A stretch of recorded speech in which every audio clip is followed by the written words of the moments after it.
Соработката меѓу General Motors и Hyundai за меѓусебно ребрендирање на лесни комерцијални возила во Америка започна да се конкретизира.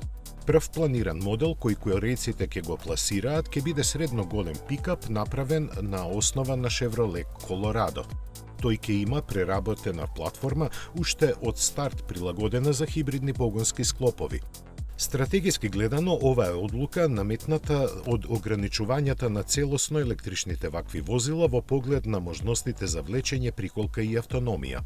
Од другите технички измени се очекува да има посилно ослонување, со кое дополнително ќе се подобри флексибилноста за подготовка на повеќе суштински различни изведби од оние за тешки работни задачи до максимално комфорните. Се споменуваат и дизел мотори кои би се нашле во моделите кои General Motors ќе ги продава на пазарите во Латинска Америка. Како придобивка од заедничкиот развој се очекува оваа серија пикапи да бидат едни од најсестраните не само во регионот, туку и во целиот свет. Пазарното лансирање е планирано за 2028 година.